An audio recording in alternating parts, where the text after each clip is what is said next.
According to an Episcopal bishop, the image was theologically and historically indefensible, a desecration, and he called for its removal from the Cathedral Church of St. John the Divine in New York City.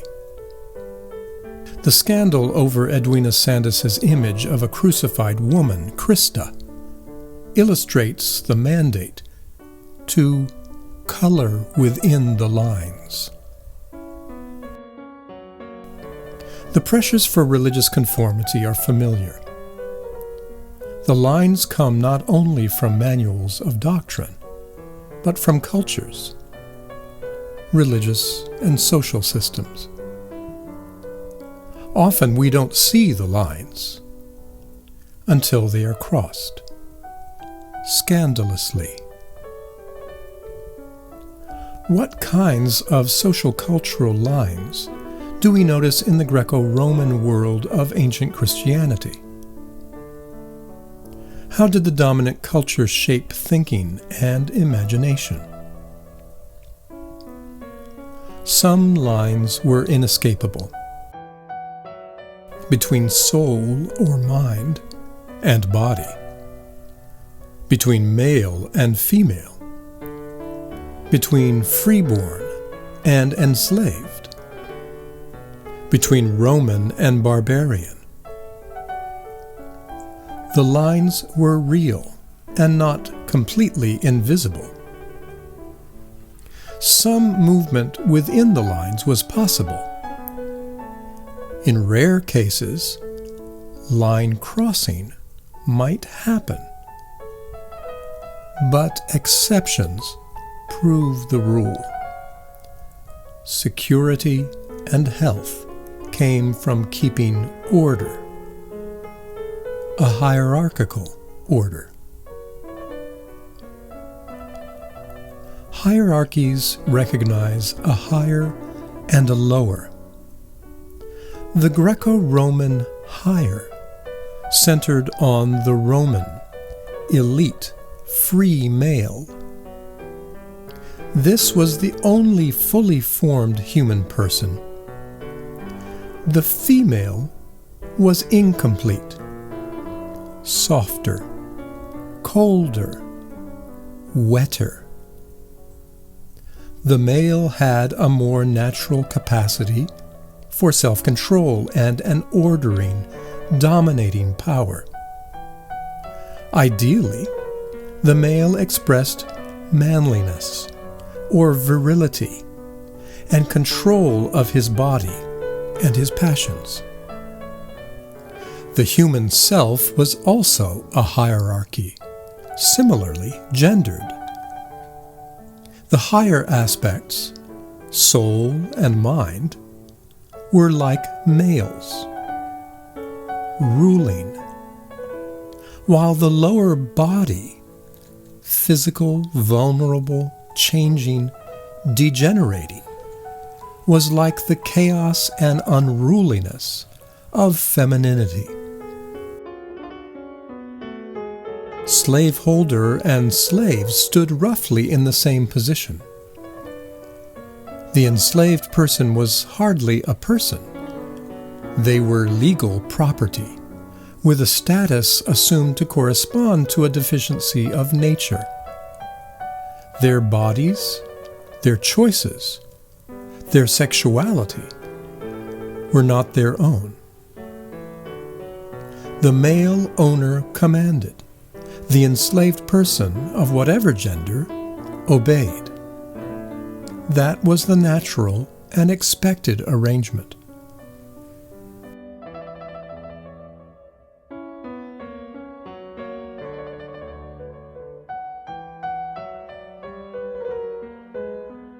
The lines of cultural as well as philosophical expectation figure in early Christian writings. Justin, the Christian philosopher, negotiated the expected lines dividing God from the created and physical world when he explains what his community believes. Greek philosophers had come to be critical of the habit of thinking of God or the gods as flawed, human-like characters with supernatural powers. A more sophisticated view of God placed God far above and beyond the cosmos. Justin showed that the God Christians addressed as Father is such a reality, without another origin or source. And then he borrowed, as earlier Christians had done, the idea of a powerful energy connected to God, the Word, or Logos, the power that comes forth from God to bring creative order and understanding. And connected to that Logos, or Son, he identified two names, observing another kind of line. The name of Christ, that connects this Logos to the ordering power of creation, while the name of Jesus refers to the human one, who is born into this world bringing the power of salvation. Did Justin manage to color inside the lines of cultural, philosophical, as well as biblical traditions or expectations? Were the lines themselves relined, changed, bent? Much of the theological work of early Christian communities was carried out through storytelling. The stories of Christian martyrs were an arena where writers could play with theological issues often very similar to those Justin wrestled with. In the figures of martyrs, the story could be told of the power of a God of creation, as well as salvation. And Christians often single-minded confidence in that God's power, despite the evidence of overwhelming force and brutality arrayed against them. The story of Jesus could be told, but indirectly, as Jesus' suffering and victory was mirrored in the witness of Christians. In their witness, a story could be told of the visible power of transformation and the reversal of expectations. Blandina was the powerful and inspiring spiritual mother of the band of martyrs of Lugdunum, or Lyon, in Gaul. She should be the weakest of all. She is a woman. She is a slave. But the story shows her becoming an image of a higher status, male or manly and free, exercising a disciplined and athletic power over her passions and lower feelings.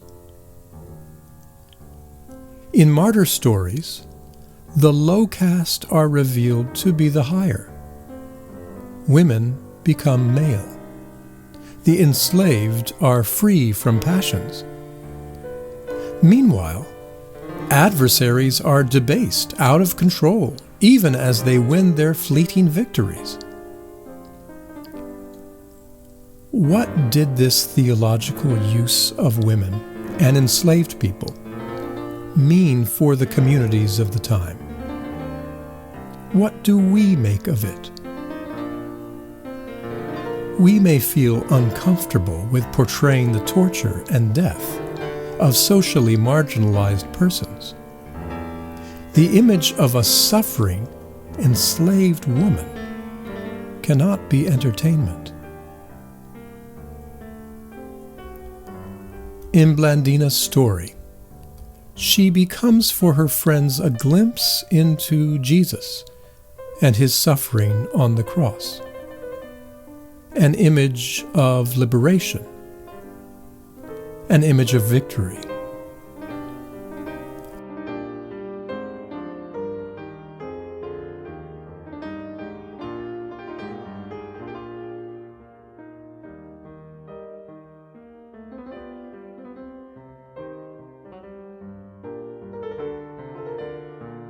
That image, Jesus on the cross, was an image Christians of the time never displayed. Interestingly, later iconography of Blandina tended to tone down the resemblances to Jesus' cross.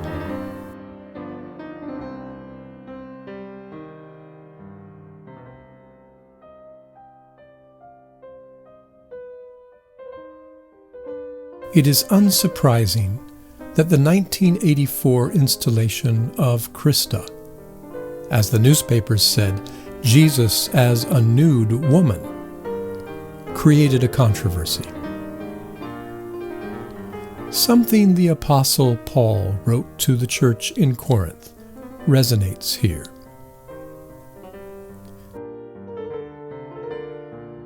There is not much sense-making when it comes to this torture, this execution.